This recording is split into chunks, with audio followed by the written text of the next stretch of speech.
Hello people, WhatsApp, क्या चल रहा है भाई? First of all, I know it's been very long. I recorded my last video. I don't even remember if it was on system design और it was on LeetCode, but here we are back again. Hopefully it will try to be more consistent. और शुरू करते हैं. As very evident the topic is consistent hashing today, और हम system design करेंगे क्योंकि जो आज का क्वेश्चन था लीड कोड पे वो एक ईजी क्वेश्चन था, तो उसकी तो वीडियो नहीं बनाएंगे. एंड एज़ यूजुअल मैंने बिना ज़्यादा एफर्ट लगाए इसको ही मैक्सिमाइज़ किया था. एज इन मैक्सिमाइज़ ही कहेंगे ना. हाँ, ओके, लेट्स गेट स्टार्टेड. तो basically earlier we talked about a concept of horizontal scaling and vertical scaling. So when I revisit that concept, what was that exactly? So when we talk about vertical scaling, that means on one system you increase the compute. But what is horizontal scaling? In horizontal scaling you take multiple systems, multiple servers. All right, so now when we talk about horizontal scaling, a very important question that comes is, when there's a horizontal scaling, how do you distribute the data? इसे थोड़ा बढ़ा लेते हैं. हाँ, so one very important question that comes is, how do you distribute the data? Because when you have multiple servers, it's very important that the work is divided equally, because else there won't be any impact of you having multiple servers. Why so? Consider the following case, that you have the scenario like server 1, server 2 and server 3. Despite having 3 servers, if all the workload this server is handling, then it's better not to have these 2, right? So it's very important to distribute the request/data very efficiently. Now let us understand what the rehashing problem is.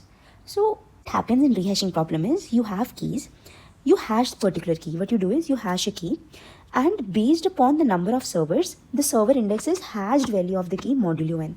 So when I talk about modulo n, this value ranges from 0 to n minus 1. Hence total n servers, and you get a distribution which key essentially belongs to which server. Now this might seem, so when I talk about hash, it can be a SHA-1 hash or a SHA-2 hash, and many other hashing techniques that we have out there. As in, it can be as simple as multiplying with some prime number and adding some complex number. So basically from a number you generate a new unique number that we call as the hash of that function. Okay, but इसमें दिक्कत क्या है? The issue here right now is, when you add a new server or when you remove the existing server, the server pool size decreases. And then somebody would be like, what would be the issue here? When the server pool size decreases, since you were using the same hash, as in the hash didn't change, the modulo value changes. So in earlier case, these were the keys, these were the hash values, and these were the modulo values. If you see the distribution, that is pretty even, that each of the server is handling 2 keys here. But what happens when one of the server dies? When one of the server dies, the modulo value changes, and this is the kind of distribution that becomes. So what happened is, not only the keys that were on server 1 had to migrate, other keys also had to move to a different server. That could have been prevented, right? For example, there are n servers and one of the server gets dead. Only the keys that are hashed to that server should be moving to other server, right? Not the keys that belong to some different server. But that is the issue that happens here, because now you're doing modulo 3 instead of modulo 4, and hence the value changes. So in a very brief and quick terms, what we mean is, most keys are redistributed, not just the ones that were originally stored. So what's the actual problem here? You have many servers, S1, S2, S3, S4. Initially you have a equal balance. As soon as one of the server is removed, the keys start redistributing. And this redistribution is not just limited to the server that was dead, it is also dependent upon the other servers as well. But the next thing is, iska solution kya? How do we solve this issue?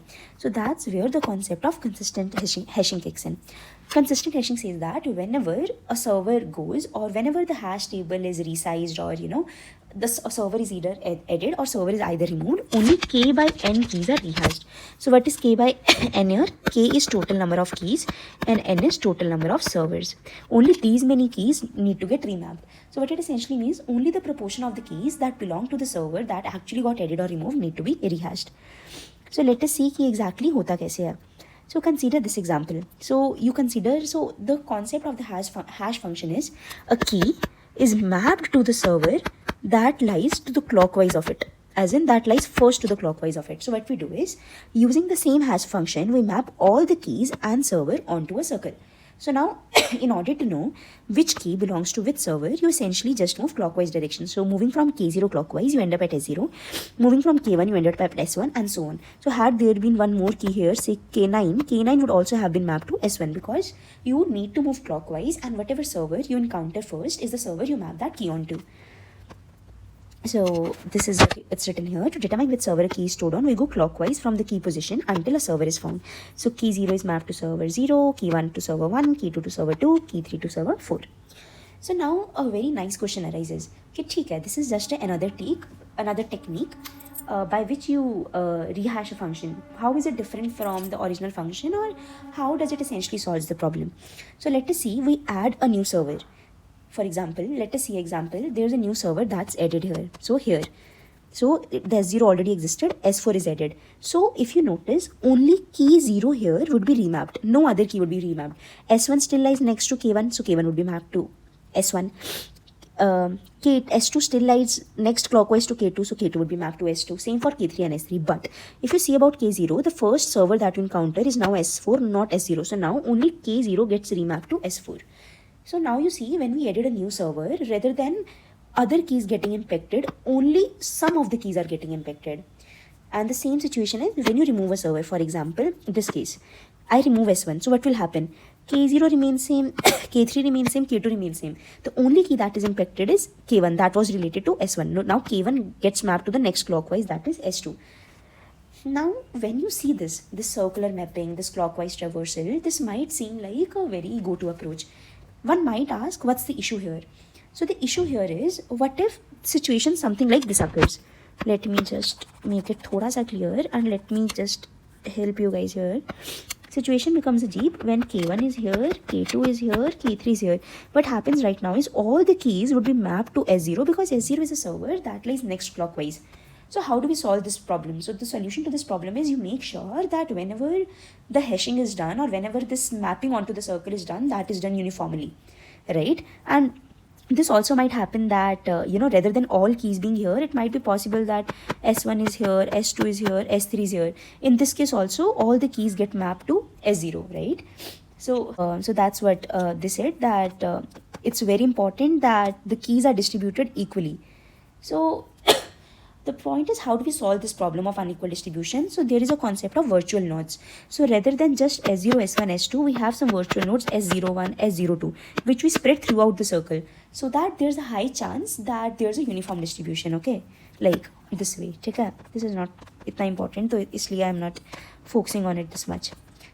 Then I guess consistent hashing was a pretty small topic, a quick TLDR on what we learned, that what the benefits are is that minimum keys are redistributed when servers are added. It's easy to scale horizontally.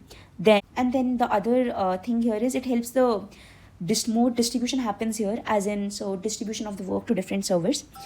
And consistent hashing is essentially, very famously used in Amazon Dynamo ka database. So it's like one of the most important things when you talk about having multiple servers, and then how would the work getting distributed. So consistent hashing is one of the most nice method that comes up out there. I guess we are very clear on it. बंद करते हैं.